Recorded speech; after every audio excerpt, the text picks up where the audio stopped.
أناني جدا، دايما عايز كل حاجة ليه هو لوحده ومحدش أبدا يشاركه حتى لو إخواته. دايما شايف ان كل حاجة بتاعته عايزها ليه هو ومش عارفة اتصرف ازاي. المشكلة دي بتكون كتير مرهقة ومتعبة وبتقلق الأمهات، وبتكوني خايفة ان هو لما يكبر يفضل على نفس التصرف ده أو السلوك ده. عشان كده خليكي معايا لآخر الفيديو، هقولك على مجموعة من الأنشطة تقدري ان انتي تنفذيها في النقطة دي مع طفلك. معاكم صفاء الديب، هاند ان هاند بيرنت انستراكتور ومتخصصة في تربية الأطفال.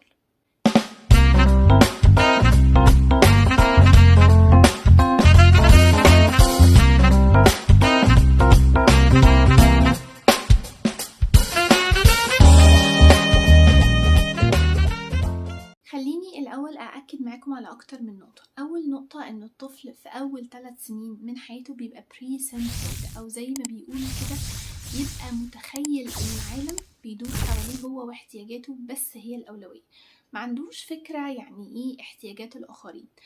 فلو ابنك لسه صغير محتاجة تتقبلي ان دي مرحلة عمرية وهتعدي. وهتلاقي كمان الأطفال في سن الحضانة دايما بيبقى فيه أغاني كتيرة قوي بتتكلم عن المشاركة وعن الحتة دي عشان نساعده انه يتغلب على النقطة دي بشكل أسرع. النقطة التانية اللي أنا حابة أركز عليها انه الطفل في الطبيعي والمعتاد انه بيحب يشارك أصحابه، بس ده في حالة واحدة بس، انه يكون مشبع عاطفيا وحاسس انه محبوب بشكل كافي.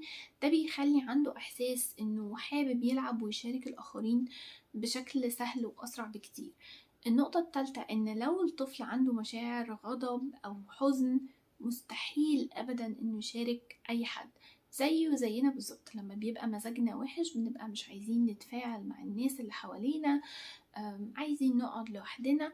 فمهم نفهم هنا أبعاد الموقف وليه أطفالنا أو طفلنا عنده المشاعر السلبية دي طاغية عليه قوي في الوقت ده. لو هنتكلم عن الكرم كقيمة، فأنا هنا محتاجة أفهم الطفل يعني إيه كرم.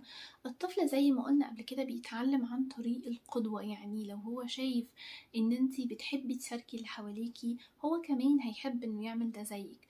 ممكن كمان هنا تتكلمي عن صفات الشخص الكريم وقد ايه انه ده جميل ولطيف، وانه الشخص الكريم الناس بتحبه وكمان ربنا بيحبه وبيرضى عنه. خلي بالك انه مش شرط هنا لما اقدم مفهوم الكرم انه يكون بالطريقة المادية.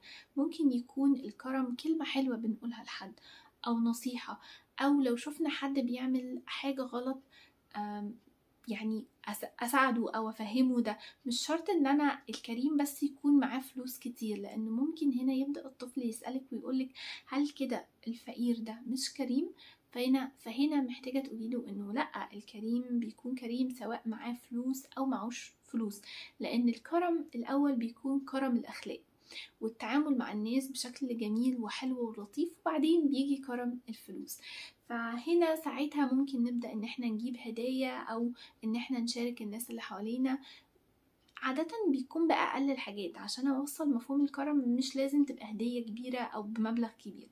وبما ان احنا اكتر حاجة بنركز عليها او مؤثرة معانا الفترة دي خصوصا في رمضان هي الصدقة، فممكن نستغل ده بانه نفهم اكتر مفهوم الصدقة، انه كلمة طيبة او اطعام طعام، او لو اكلنا حتى الحيوانات في الشارع. كل ده صور من صور الصدقات، والصدقة جزء من الكرم. وده هيثبت عنده الموضوع بشكل أكبر لما تخليه إنه يشارك معاكي في أعمال الصدقة دي حتى ولو كانت حاجات بسيطة جدا. بس مهم إن هو يبدأ يلاحظها ويبدأ إن هو ينفذها. ممكن نعتبر ده كمان من الأنشطة اللي انتي ممكن تعمليها مع أولادك.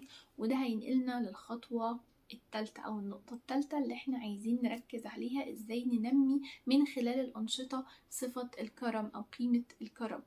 وأول نشاط معانا عندنا هيكون بوكس التبرعات. هنا ممكن تخصصوا بوكس صغنطوط، تخليه كل فترة يحط مبلغ صغنطط قوي حتى ولو جنيه، وتبدأوا تجمعوا الفلوس دي وآخر الشهر تبدأوا ان انتوا تتبرعوا بيها. تاني نشاط عندنا اسمه تصرفات لطيفة. حفزي ابنك انه يعمل تصرفات لطيفة للناس اللي حواليه، يفتح الباب لحد كبير، يساعد حد محتاج، يشيل شنطة ولو صغيرة ويساعده انه يطلعها مثلا لفوق. ده هيبقى تصرف لطيف جدا. النشاط الثالث وهو لعبة المشاركة. اعملوا مسرحية عن طفل بيحب يشارك أصحابه والناس اللي حواليه ألعابه. ايه النشاط الرابع هو نشاط الامتنان. خلي طفلك كل يوم قبل ما ينام يقول حاجة واحدة حلوة بيشكر ربنا عليها حصلت خلال اليوم بتاعه. لما ابنك يمارس التصرفات دي هيبدأ كمان انه سلوكه يبدأ يتغير. ابدأي خدي بالك من التغيرات الإيجابية اللي هو عملها، وعززي الحاجات دي بشكل أكبر.